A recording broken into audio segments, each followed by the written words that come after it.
morning, IOA.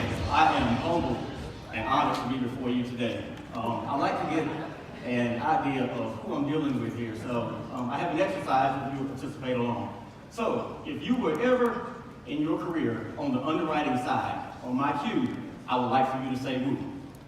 If you were never on the underwriting side, on my cue, I would like for you to say yeah. So on the count of three, when I say underwriter, you say woo. Underwriter. Woo! Not underwriter. Yeah. Underwriter. Woo! Not underwriter. Yeah. Underwriter. Woo! Not underwriter. Yeah. Thank you so much. Can we give a round of applause for Dave and Nick for their time?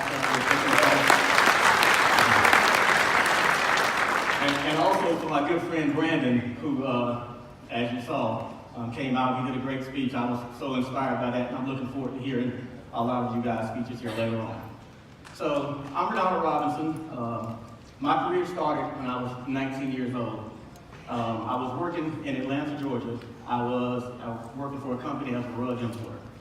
That job was going nowhere fast. Take in mind, Atlanta, 2.5 million people, late 90s, working a job, needed something else. So on Monday, I put on a suit and I went to a staffing service. When I went to that staffing service, they gave me an application and they gave me a typing test. I took typing in school on a typewriter, I could type fast. They said, Mr. Robinson, what type of job would you like? I said, I would like a job working in an office. 19 now, I'm still a partier, still hot Atlanta. So they said, we have a job working in an office. It's going to be at a company called St. Paul. And so I'm thinking to myself, did they just not hear me say I wanted a job in an office? They're sending me to a church. Do they know what they're doing? So she said, no, it's an insurance company. So she said, your job is going to be boxing up files and sending them off to archives. It's going to be a 4-month assignment. Do you want it? I said, yes. So from working in the warehouse, I knew how to put the boxes together, box them up, send them to archives. I knocked that room out, which was 20 by 20, in less than 2 weeks. They loved me so much that they kept me on and put me in the claims mail unit. I was indexing workers' comp claims files, and I stayed in that position for the remainder of my contract until the mail lady at the time approached me and said, Renado, they really like you. Would you like a position as the mailman working for St. Paul? 5 floors, 500 employees. You would be the only one responsible for delivering the mail, as well as getting to know every department, and at the time it was over 20 departments. I did that for 2 years until one day, one of the ladies I was delivering mail to said, Renado, we would like for you to be an account manager within Ocean Marine Underwriting. I said, well, I don't know anything about underwriting. She said, don't worry, we'll teach you and we'll feed you. Sign me up. So I did that, taking my without a degree, and every year I got promoted from an account manager, underwriting support manager, to getting into their underwriter training program. And in between that time, St. Paul was ultimately bought out by Travelers Insurance.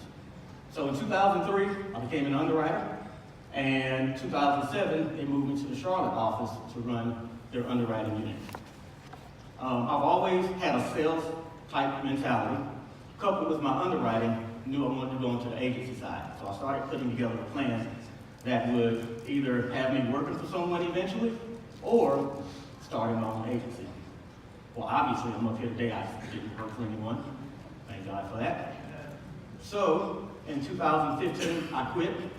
My boss came down from Connecticut. We were having an event. And I pulled him to the side and said, this is going to be the hardest thing I've ever had to do. I've been here 17 years, and I'm trying to get my resignation. And he looked at me and said, are you crazy? I said, you better believe it. He said, well, what have you started so far?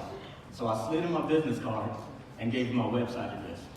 I didn't even have a carrier appointment, no agency licensing. I just knew I wanted to do it. So I quit. They gave me a contract. 0 premium, 0 agency licensing. The first week I quit, I went and got my licensing. Already had my LLC form, my tax ID number, everything else fell into place, started working out of my house. So, fast forward to now, 3.5 years in business, $3.5 million in written premium. My book of business consists of 90% commercial, 10% personal lines.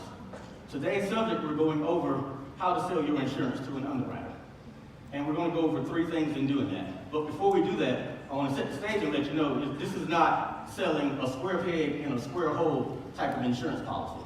This is not the one that you log into a company system, you fill all the boxes correctly, and you get that premium, and you sell it, and you set it and forget it. This is not even the one that you complete accord forms, everything checks out, you send that to your underwriter, and within a couple of days, you get that quote back. I'm talking about that submission that's so hairy, you need a barber and hedge clippers to take a look at it. This is the risk that if you send it in and it's a week away from renewing, you might as well put it to bed for next year. So in the next couple of slides, I want you to wear 3 hats for me, 2 hats in addition to your salesperson hat. I want you to be an underwriter. I also want you to be a painter. Then I want you to take those hats off and go back to your sales. So, in order to sell insurance to an underwriter, you have to think like an underwriter. An underwriter gets paid a nice salary. They get a corporate credit card. They get an expense account. Some of them get company cars. They normally work with between 20 to 500 agents. Take that in for a minute. Between 20 and 500 agents. They get paid whether they write your submission or not. They work from 8 to 5, and after 12 o'clock on Fridays, forget about getting an answer. How many of you can contest that? All right. So, in order to get your stuff in front of them and make your life much better, you have to know that you have to paint a picture of that risk to that underwriter.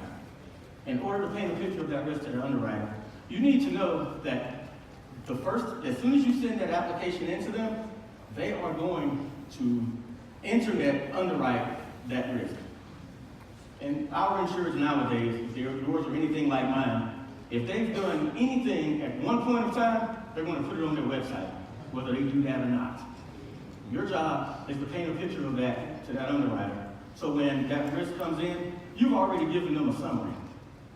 Now, you may be number 50 out of 500. So how do you get yours to the top of that stack? Well, in addition to giving them every bit of information you can, you're going to have to wine and dine them. Just like you do your customers now. You have to get to know them, get to know their mama, them, their kids, where they're from. You're going to have to understand that in order to get your risk in front of them quickly, they have to have everything there. And if you leave anything out, take in mind there's other submissions that's behind them, and more than likely they're going to look at half of least resistance. So, in order to get yours in front of them, you paint them a picture, you wine and dine them, make sure they know everything they need to know, and after that, if that risk is acceptable, more than likely you're going to get a quote. If you get a quote and it's to your liking and you sell it, good. The more important thing is you've just won over an underwriter, because now they're looking at you as if you're helping them get somewhere. And by the way, an underwriter, in addition to their salary, more than likely they're going to get a nice bonus every year, 10 to 15% of their salary, including stock options sometimes. If they give you your policy that you write, you give them their premium, it's a win-win for everyone. They look good, you look good, and after that risk is written, how about sending a note, a heartfelt note to their supervisor, telling them how good of a job they did. Basically what that's doing is building them up, so the next time you send a risk to them, you're going to be high above that stack and make sure that they are reviewing your risks. I've been in this IAOA group since 2017. This is my first time here at IAOA, and I am so energized by the energy in this room. There's no selflessness here, and even on the Facebook page when I see posts, there's never anything negative. I mean, I truly enjoy that, and I'm honored to see a lot of people I see on Facebook all the time. I feel like I already know you guys. So with that, I appreciate the opportunity to be before you guys. I'm finished a little bit early, but if you would like to see me after anything, any questions, thank you so much. And at this time, I'm going to introduce Karen Rowland to the stage.